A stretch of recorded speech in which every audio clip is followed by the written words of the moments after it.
জবাব চাইতে বলে ক্যাব দুর্নীতি জড়িত এখন বিচার জবাব চাই, জবাব দাও। নির্যাতিতদের এখন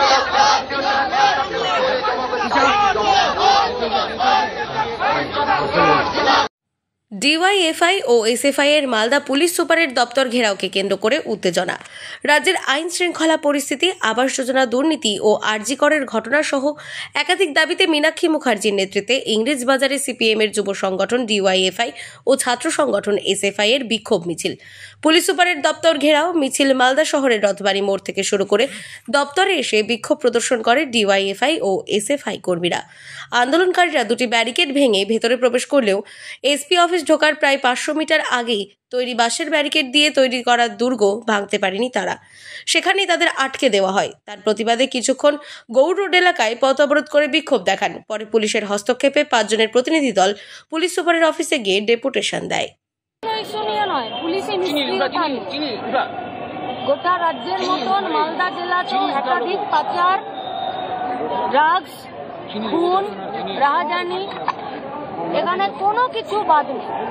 এমনকি টোটো যদি রাস্তায় চলছে পঞ্চায়েত থেকে নির্দেশ দিয়ে দিচ্ছে যে 2000, 5000, 10,000 লাগবে, তার কোনো রসিদ নেই।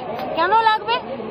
টোটোতে একটা লোক চাপলে 10 টাকা লাগে, আর সে সারাদিন মাথার ঘাম পায়ে ফেলে কোন রকমে নিজের জীবনটা কাটায়। তো তার জন্য কেন তৃণমূলের নেতাদেরকে 2000, 5000 দিতে হবে? পুলিশ জানে না এসব? তো পুলিশ কি রাস্তার মোড়ে মোড়ে দাঁড়িয়ে থেকে শুধু ট্রাক থেকে আর বাস থেকে টাকা আদায় করার জন্য আছে, আর মানুষকে ভয় দেখানোর জন্য, আর যারা মানুষের উপরে অত্যাচার করবে তাদের হয়ে কাজ করার জন্য? নাকি থানাগুলোকে যেমন তৃণমূলের পার্টি অফিসে পরিণত করে দিয়েছে, সেরকম এসপি তৃণমূলের দলদাসে পরিণত হয়েছে কিনা? কথা তো শুনবে যে কি বলতে চাইছে, কি বলতে চাইছে সেই কথা তো শুনবে। না বললে এসপির দায়িত্ব এসপি নিজে নেবে। এইভাবে কি পথে বসে থাকবে? এবারে এভাবে বসে থাকবো, কিভাবে বসে থাকবো সেটা এসপি ঠিক করবে।